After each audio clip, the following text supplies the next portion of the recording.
प्यारे बच्चों, स्वागत है आपका आज के इस वीडियो में। आज हम बात करेंगे BA third year examination 2023 political science, जो कि सेकंड पेपर है आपका एलिमेंट्स ऑफ पब्लिक एडमिनिस्ट्रेशन के बारे में। ये प्रश्न पत्र पाठ्यक्रम पर आधारित केवल एक मॉडल प्रश्न पत्र है और इसमें से कुछ प्रश्न आपकी परीक्षा में अवश्य पूछे जा सकते हैं।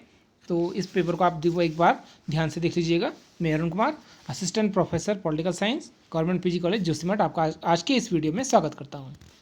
इस पेपर में आपके पास 3 खंड आएंगे, खंड अ, ब और स। में बहुविकल्पीय प्रश्न होंगे जिसमें एक प्रश्न के 4 उत्तर होंगे। इस भाग में 4 उत्तर न दे करके मैंने केवल सीधे प्रश्न का उत्तर दिया है, तो आप लोग अवश्य इसको याद कर लेंगे। खंड अ में दीर्घ उत्तरीय प्रश्न होंगे जिसमें 5 प्रश्न पूछे जाएंगे और किन्हीं 3 प्रश्नों के उत्तर आपको देने होंगे। ये 3 प्रश्न 15-15 अंकों का एक होगा, कुल 45 अंकों का ये भाग होगा। तो आइए देखते हैं ये कौन कौन से प्रश्न आपकी परीक्षा में पूछे जा सकते हैं। पहला प्रश्न पूछा जा सकता है कि लोक प्रशासन से आप क्या समझते हैं? लोक प्रशासन का अर्थ, प्रकृति तथा क्षेत्र का वर्णन कीजिए। दूसरा प्रश्न जो इस बार पूछा जा सकता है 2023 की परीक्षा में, संगठन से आप क्या समझते हैं? संगठन में आदेश की एकता के सिद्धांत का वर्णन कीजिए।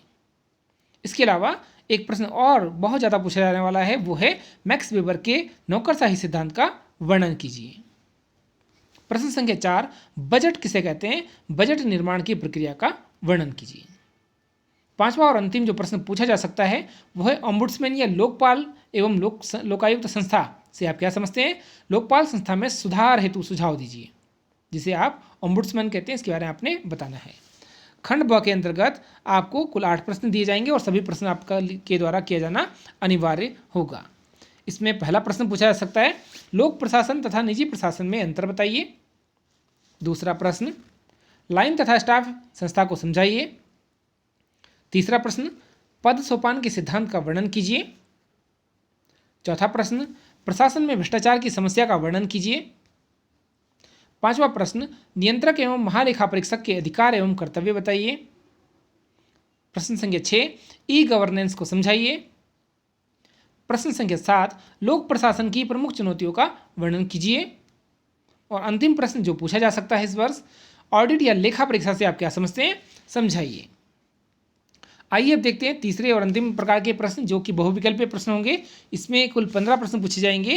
प्रत्येक प्रश्न 1 अंक का होगा और सभी प्रश्न करना आपके लिए अनिवार्य है। इसमें मैंने आपके लिए 4 ऑप्शन न रख करके सीधे एक प्रश्न और सीधा उसका उत्तर आपको दिया है। तो पहला प्रश्न जो पूछा जा सकता है वो है, प्रथम मिन्नो-ब्रुक सम्मेलन कब आयोजित किया गया था? तो ये 1968 में हुआ। दूसरा प्रश्न, विकास प्रशासन शब्द का प्रथम प्रयोग किसने किया था? तो एक भारतीय थे, उनका नाम था UL गोस्वामी।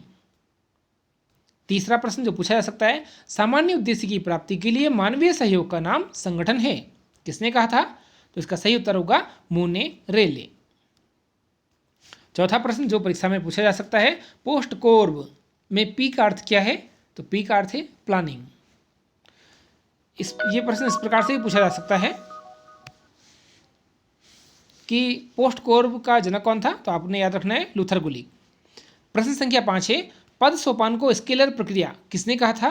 तो इसका सही उत्तर होगा हेनरी फेयोल। प्रश्न संख्या 6, नीति आयोग की स्थापना कब हुई? तो इसका सही उत्तर होगा 2015। प्रश्न संख्या 7, FM मार्क्स ने नौकरशाही के कितने प्रकार बताए?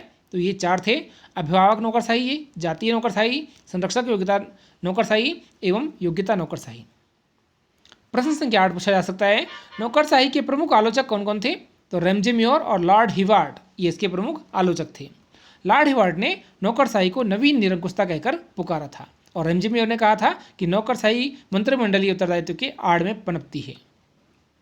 प्रश्न संख्या 9, नौकरशाही मंत्रिमंडल की आड़ में पनपती है, किसने कहा था? तो इसका सही उत्तर होगा रैमजे म्योर ने। प्रश्न संख्या 10 जो पूछा जा सकता है, भारतीय संविधान में वार्षिक वित्तीय विवरण का उल्लेख किस अनुच्छेद में किया गया है? तो ध्यान रखिएगा अनुच्छेद 112, इसे हम बजट के नाम से जानते हैं। प्रश्न संख्या 11, भारत में नियंत्रक एवं महालेखा परीक्षक का उल्लेख किस भाग में किया गया है? तो ये भाग 5 में किया गया, अनुच्छेद 148 से 151 तक। अगला प्रश्न संख्या 12, भ्रष्टाचार के प्रमुख कारण क्या है? तो आप सब जानते हैं, लाल फीताशाही, भौतिक इच्छाएं, भाई भतीजावाद आदि इसके कारण हैं।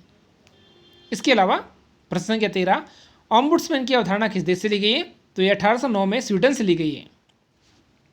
प्रश्न संख्या 14, अगर हमारी सभ्यता का पतन होता है तो यह मुख्य रूप से प्रशासन की विफलता का एक वजह होगी, किसने कहा था? तो इसका सही उत्तर है डोनहम। प्रश्न संख्या 15 और अंतिम प्रश्न, एडमिनिस्ट्रेटिव बिहेवियर पुस्तक का लेखक कौन है? तो ध्यान रखिएगा, इसका लेखक है हर्बर्ट साइमन। प्यारे बच्चों, इन प्रश्नों को एक बार ठीक से देख लीजिएगा।